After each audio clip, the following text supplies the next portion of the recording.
And now, back to Kids Are People Too.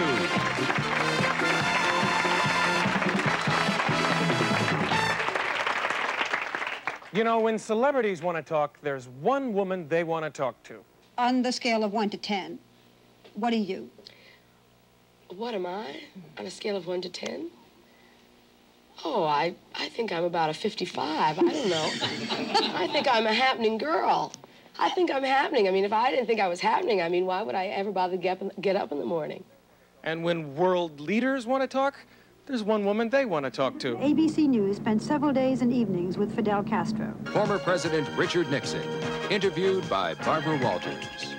This is the green room of the White House, decorated for Christmas. We sit here today with President and Mrs. Carter to talk of the nation, the world, and of themselves. And frankly, there's one woman I've always wanted to talk to, Barbara Walters.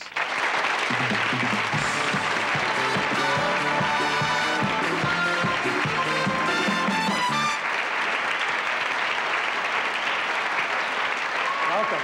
Quite an honor to have you. Thank you. My pleasure to be here. Join me.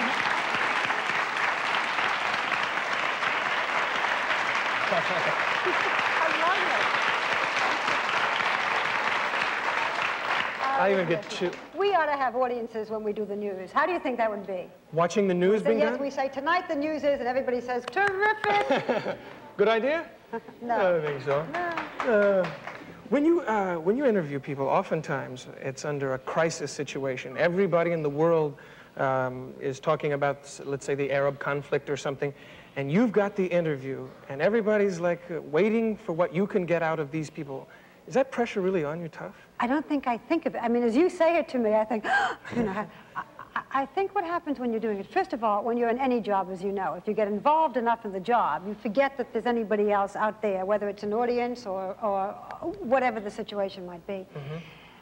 And probably the best thing that one can do, and I realize I'm speaking to you as well as to other interviewers, is to think, what do people most want to know? What do I most want to know? And do a little homework as well. If you have the combination of that, usually you do hit the right question. You know that yourself. In other words, you think if you are legitimately interested in something, then probably other people are also then. Yes, and if I don't try to impress, if I'm not trying to make, you know, headlines in the newspaper by my terribly intelligent question, but really asking, what do I most want to know? What is you know, what does the man or woman at home most want to know? You'll come to the core of the situation.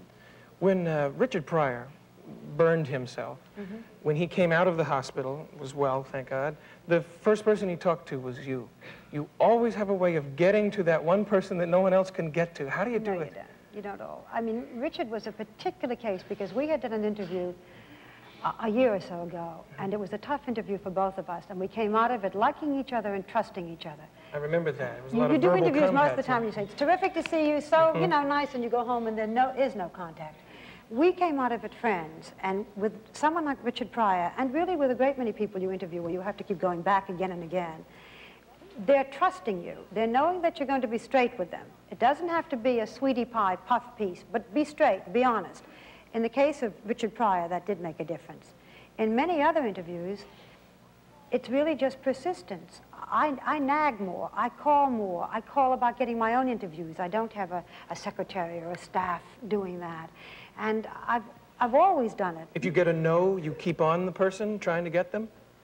Well, in the case of Richard Nixon, for example, it took several years. In the case of Castro, I remember when I first met him, he said, I'll do an interview with you, but he never said which year. You know, he said, I'll do an interview with you this year, I think, but this year was next year, was next year. An awful lot of it is just grit, I guess. During the last week, in preparation for the interview with you, I did a little homework. I read your book, How to Talk to Practically Anybody About Practically Anything. That's an old book. I know, but it keeps getting reissued. And, well, one thing that helped me in meeting you today and interviewing you was a comment you quoted, I believe, Eugene McCarthy's wife, and that was remember, you are who you are, you look like what you look like, and you are as old as you are. In other words, be yourself. Yes. And accept yourself. And accept yourself.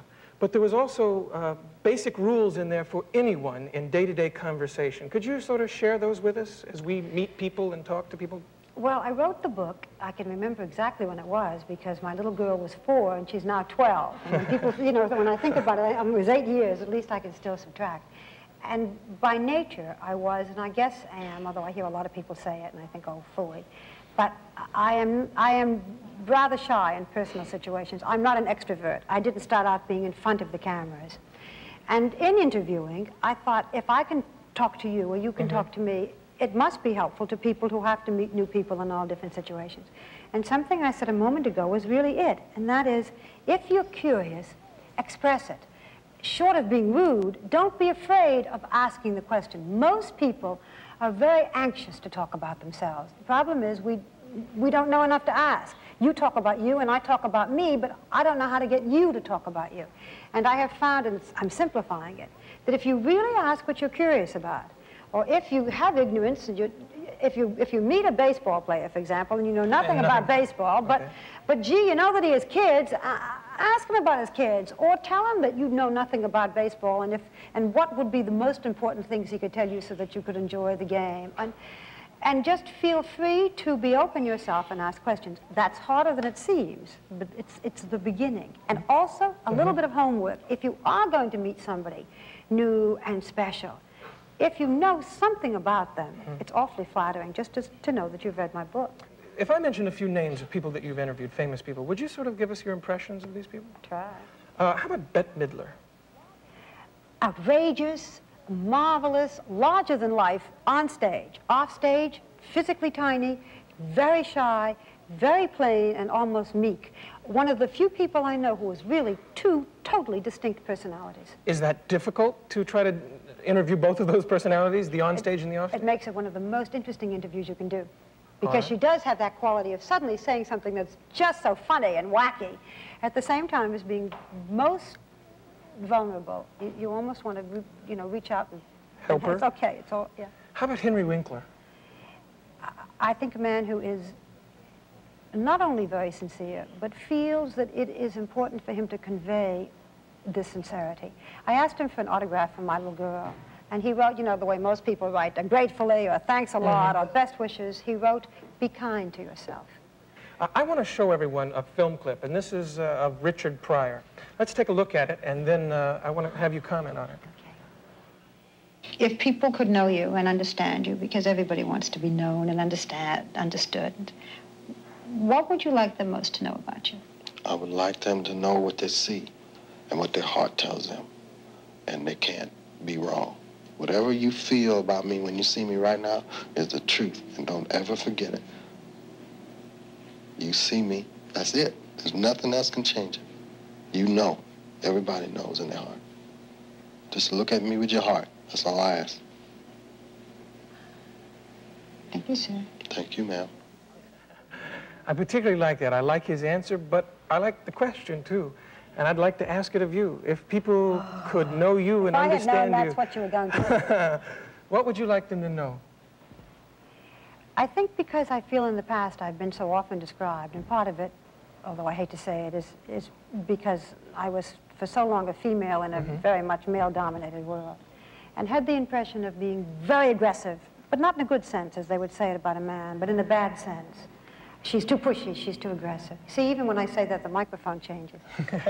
I think I'd like them to know that there's also a person there, and that in my work, perhaps one has to be a little more aggressive, but that, that there's a human being behind the rather cold exterior. A warm human being. Well, I hope so. I'll settle for a human being. I think so. Barbara Walters, thank you very much for being with us. It was a real pleasure having you. Thank you. We'll be back right after this, so stay with us, all right?